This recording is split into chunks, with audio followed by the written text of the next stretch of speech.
ಆರಂಭದಲ್ಲೇ ಎಂದಿನಂತೆ ಕನ್ನಡಪ್ರಭ ಪತ್ರಿಕೆಯನ್ನು ನಾನು ತೆಗೆದುಕೊಳ್ತಾ ಇದ್ದೇನೆ. ನೋಡಿ, ವಿಧಾನಸೌಧ ಏನಿದೆ, ಶ್ರೀ ಸಾಮಾನ್ಯನಿಗೆ ಇತಿಹಾಸದಲ್ಲಿ ಮೊಟ್ಟ ಮೊದಲ ಬಾರಿಗೆ ಪ್ರವೇಶಕ್ಕೆ ಅವಕಾಶವನ್ನು ಕಾಂಗ್ರೆಸ್ ಸರ್ಕಾರ ಮಾಡಿಕೊಟ್ಟಿದೆ. ಯಾವತ್ತೂ ಕೂಡ ಈ ರೀತಿಯಾದಂಥ ಒಂದು ಸೌಭಾಗ್ಯ ದೊರೆತಿರಲಿಲ್ಲ.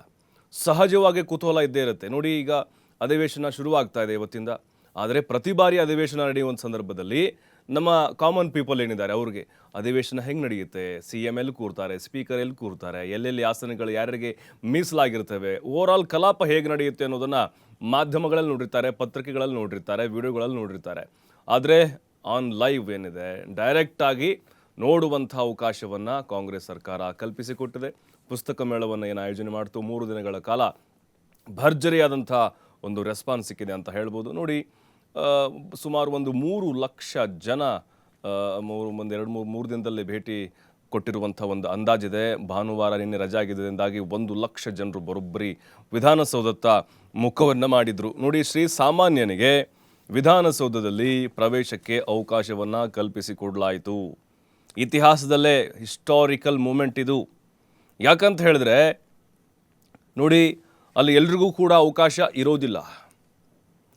ಶಾಸಕರು ಅದರ ಜೊತೆಗೆ ಅಲ್ಲಿನ ಸಿಬ್ಬಂದಿ ಆಗಿರ್ಬೋದು, ಸರ್ಕಾರಿ ಅಧಿಕಾರಿಗಳಾಗಿರ್ಬೋದು, ವಿಧಾನಸೌಧ ಮತ್ತು ವಿಕಾಸಸೌಧದಲ್ಲಿ ಕೆಲಸ ಮಾಡುವಂಥವರು, ಜೊತೆಗೆ ಮಾಧ್ಯಮದವರು, ಹೀಗೆ ಕೆಲವೊಂದಿಷ್ಟು ಸೀಮಿತವಾದಂತಹ ಅವಕಾಶಗಳು ಮಾತ್ರ ವಿಧಾನಸೌಧಕ್ಕೆ ಇರುತ್ತೆ.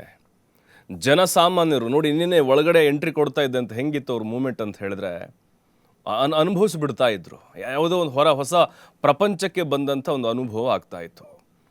ಅಲ್ಲ, ನಾವು ಆಯ್ಕೆ ಮಾಡಿ ಕಳಿಸ್ತೀವಿ, ಮುಖ್ಯಮಂತ್ರಿ ಇರಲಿ, ಅದು MLA ಇರಲಿ, ನಮ್ಮಿಂದ ಸಾಮಾನ್ಯರಿಂದ ಆಯ್ಕೆ ಆಗೋದಂಥವ್ರು ಇವರೆಲ್ಲ ಜನಪ್ರತಿನಿಧಿಗಳು ಅಲ್ಲಿ ಕೂತ್ಕೊಳ್ತಾರೆ.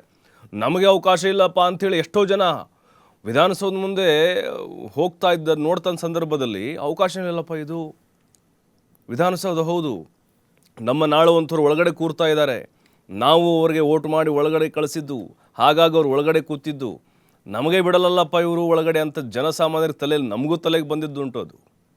ಹಾಗಾಗಿನೇ ಈ ಉತ್ತಮವಾದಂಥ ಒಂದು ಅವಕಾಶವನ್ನು ಶ್ರೀ ಸಾಮಾನ್ಯ ಬಳಸ್ಕೊಂಡಿದ್ದಾನೆ. ಇದು ಇನ್ನೂ ಜಾಸ್ತಿ ಆಗಬೇಕು. ಯಾಕಂತ ಹೇಳಿದ್ರೆ ಪ್ರತಿಯೊಬ್ಬರಲ್ಲೂ ಕೂಡ ಒಂದು ರೀತಿ ಜಾಗೃತಿ ಥರ ಆಗಬೇಕು. ವಿಧಾನಸಭೆಯ ಕಲಾಪಗಳು ಹೇಗೆ ನಡೆಯುತ್ತೆ ಅನ್ನುವಂಥ ಒಂದು ಅರಿವು ಕೂಡ ಜನರಲ್ಲಿ ಬರಬೇಕು. ಯಾಕಂದರೆ ತಮ್ಮ ಕ್ಷೇತ್ರಗಳ ಸಮಸ್ಯೆಗಳನ್ನು ಶಾಸಕರ ಹತ್ರ ಹೇಳ್ಕೊಳ್ತಾ ಇರ್ತಾರೆ, ಅಲ್ಲಿ ಅವರು ಸದನದಲ್ಲಿ ಪ್ರಶ್ನೆ ಮಾಡ್ತಾ ಇರ್ತಾರೆ. ಬಟ್ ಈ ಒಂದು ಅವಕಾಶವನ್ನು ಕಲ್ಪಿಸಿದ್ರಿಂದಾಗಿ ಒಂದು ಸಹಜವಾದಂತಹ ಅಭಿಪ್ರಾಯ ಅಂತ ಹೇಳಿದ್ರೆ, ಈಗ ಯಾವ ಸರ್ಕಾರಗಳೂ ಮಾಡದಂತಹ ಒಂದು ಉತ್ತಮ ವೇದಿಕೆ ಅವಕಾಶವನ್ನು ಸಿದ್ದರಾಮಯ್ಯ ಸರ್ಕಾರ ಮಾಡಿದೆ ಅಂತ ಹೇಳ್ಬೋದು. ಯಾಕಂತ ಹೇಳಿದ್ರೆ ಬೇರೆ ರಾಜ್ಯದಲ್ಲಿ ಎಲ್ಲೂ ಕೂಡ ಈ ರೀತಿಯಾಗಿ ಜನಸಾಮಾನ್ಯರನ್ನ ವಿಧಾನಸಭೆಗೆ, ಅದು ಒಳಗಡೆ ಕಲಾಪ ನಡೆಯುವಂಥ ಪ್ರದೇಶಕ್ಕೆ ಅಲ್ಲಿ ಅವಕಾಶವನ್ನು ಮಾಡಿಕೊಟ್ಟಿರಲಿಲ್ಲ. ಹಾಗಾಗಿ ಈಗ ಇದಿನ್ನೂ ಜಾಸ್ತಿ ಆಗಬೇಕು. ನೋಡಿ, 60 ಈಗ ವಿಧಾನಸಭೆ ಕಲಾಪ ನಡೆಯುವಂತಹ ಇವತ್ತಿಂದ ಶುರುವಾಗುತ್ತಲ್ಲ, ಅಲ್ಲೂ ಕೂಡ ಜನಸಾಮಾನ್ಯರಿಗೆ ಅವಕಾಶ ಕೊಡ್ತಾ ಇದ್ದಾರೆ. ಹಾಗಾಗಿನೇ ಇದು ಹಂತವಾಗಿ ಜಾಸ್ತಿ ಆಗಬೇಕು. ಸರ್ಕಾರದ ಸಾಧನೆಗಳು ಜನರಿಗೆ ತಲುಪಬೇಕು ಅನ್ನುವಂತಹ ಆಶಯ ಕೂಡ ಈಗಾಗಲೇ ಮುಖ್ಯಮಂತ್ರಿಗಳು ಕೂಡ ಆ ಒಂದು ವಿಚಾರವನ್ನು ಪ್ರಸ್ತಾಪ ಮಾಡಿದ್ದಾರೆ ಅಲ್ವಾ. ಜೀವನ್ ನಿಜಕ್ಕೂ ಹಾಗೆ ಅನ್ನಿಸ್ತಾ ಇದೆ. ನಾವೆಲ್ಲ ಚಿಕ್ಕವರಿದ್ದಾಗ ಅಥವಾ ಬೆಂಗಳೂರು ಮೊದಲ ಬಾರಿ ಬಂದಾಗ ಓಡಾಡುವಾಗ ವಿಧಾನಸೌಧ ಮುಂದೆ ಫೋಟೋ ತೆಗೆಸ್ಕೊತಿದ್ವಿ, ಅದ್ರ ಒಳಗಡೆ ಎಂಟ್ರಿ ಇಲ್ಲ ನಮಗೆ. ನಾವು ಓಟ್ ಹಾಕಿ ಕಳಿಸಿದ್ದೀವಿ, ನಾವು ಭಿಕ್ಷುಕರ ಥರ ನಿಲ್ಬೇಕಾ ಅಂತ ಅನಿಸ್ತಾ ಇತ್ತು. ಹೌದು, ಏನಂತಂದರೆ ಅದು ಕೂಡ ಏನು ಪುಸ್ತಕ ಮೇಳ ಏನಿತ್ತಲ್ಲ, ಪುಸ್ತಕ ಮೇಳದ ಸಮಯದಲ್ಲಿ ಈ ಒಂದು ಅವಕಾಶ ದೊರೆತಿದೆ.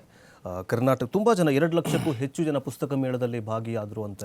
ಜೊತೆಗೆ ಅಸೆಂಬ್ಲಿ ಹೆಂಗೆ, ವಿಧಾನಸೌಧದಲ್ಲಿ ಹೆಂಗೆ ಕಾರ್ಯಕಲಾಪ ಹೆಂಗೆ ನಡೆಯುತ್ತೆ, ಹೆಂಗೆ ಕಾರ್ಯನಿರ್ವಹಣೆ ಆಗುತ್ತೆ. ಬಟ್ ಕರ್ನಾಟಕದ ಪ್ರತಿಯೊಬ್ಬರ ಏನಂತಂದರೆ ಹೆಸರಾಗಿರಬಹುದು, ಅವರ ಇನ್ಫಾರ್ಮೇಷನ್ ಆಗಿರಬಹುದು, ಎಲ್ಲವೂ ಕೂಡ ಮಾಹಿತಿ ನಮ್ಮ ವಿಧಾನಸೌಧದಲ್ಲೇ ಇರತ್ತೆ ಅನ್ನುವಂತಹ ಮಾತು ನಾವೆಲ್ಲ ಚಿಕ್ಕ ವಯಸ್ಸಲ್ಲಿ ನಾವೆಲ್ಲ ಏನಂದರೆ ಸ್ಕೂಲ್ಗಳೆಲ್ಲ ನೋಡಿದ್ವಿ, ಕೇಳಿದ್ವಿ. ಬಟ್ ಏನಂದರೆ ನಾವು ಇಷ್ಟು ದಿನಗಳವರೆಗೆ ಎಲ್ಲರದ ಆಸೆ ಇದ್ದೇ ಇರತ್ತೆ, ಪಕ್ಕಾ ಎಲ್ಲರೂ ಕಲಿಬೇಕಾದ್ರೆ ಒಂದು ವಿಧಾನಸೌಧದ ಕನ್ನಡ ವಿಷಯದ ಪಠ್ಯ ಪುಸ್ತಕದ ಮೇಲೆ ಫಸ್ಟ್ ಪ್ರಿಂಟ್ ಆಗ್ತಾ ಇದೇ ನಮ್ಮ ವಿಧಾನಸೌಧದ ಮುಖಪುಟದ ಮೇಲೆ ವಿಧಾನಸೌಧದ ಒಂದು ಫೋಟೋ ಕ್ಲಿಕ್ ಆಗ್ತಾ ಇತ್ತು. ಸೊ ನಾವು ಕೂಡ ಹೋಗಬೇಕು, ಚಿಕ್ಕ ವಯಸ್ಸಿನಿಂದಲೂ ಕೂಡ ಇರತ್ತೆ. ಬರೀ ಈಗಿನ ಯೂತ್ಗಷ್ಟೇ ಅಲ್ಲ, ಹಳಬರಿಗೂ ಕೂಡ ಇರುತ್ತೆ. ಸೊ ಈಗೆಲ್ಲ ಸೋಷಿಯಲ್ ಮೀಡಿಯಾ ಬಂದಿದೆ, ಆದರೂ ಕೂಡ ಏನಂತಂದರೆ ಜನ ಪುಸ್ತಕ ಮೇಳಕ್ಕೆ ಭಾಗವಹಿಸ್ತಾ ಇದ್ದಾರೆ, ಜೊತೆಗೆ ವಿಧಾನಸೌಧನ ನೋಡಬೇಕು ಅಂತಂತಿದ್ದಾರೆ. ಸೋಷಿಯಲ್ ಮೀಡಿಯಾದಲ್ಲಿ ಫೋಟೋ, ಗೂಗಲಲ್ಲಿ ನೀವು ಏನೇ ಮಾಡಿದ್ರೂ ಕೂಡ ಅದು ಪ್ರತ್ಯಕ್ಷವಾಗಿ ನೋಡುವಂತಹ ಒಂದು ಖುಷಿ ಇರುತ್ತಲ್ಲ, ಆ ಖುಷಿಯೇ ಬೇರೆಯಾಗಿರುತ್ತೆ. ಜೊತೆಗೆ ಈಗ ಸೋಷಿಯಲ್ ಮೀಡಿಯಾದ ಹಿಂದೆ ಬಿದ್ದು ಜನ ಏನು ಟೈಮ್ ವೇಸ್ಟ್ ಮಾಡ್ತಿದ್ದಾರಲ್ಲ, ಆದರೂ ಇಂತಹ ಜಮಾನದಲ್ಲೂ ಕೂಡ, ಇಂತಹ ಕಾಲದಲ್ಲೂ ಕೂಡ ಜನ 2 ಲಕ್ಷ 3 ಲಕ್ಷಕ್ಕೂ ಹೆಚ್ಚು ಪುಸ್ತಕ ಮೇಳಗಳಲ್ಲಿ ಭಾಗವಹಿಸ್ತಿದ್ದಾರೆ ಅಂತಂದರೆ ಇದು ಏನಂತಂದರೆ ಕರ್ನಾಟಕ ಸರ್ಕಾರ ಏನು ಒಂದು ಪುಸ್ತಕ ಮೇಳ ಮಾಡಿದಿಲ್ಲ, ಇದು ಸಕ್ಸಸ್ ಕಂಡಿದೆ ಅಂತಲೇ ಹೇಳ್ಬೋದು.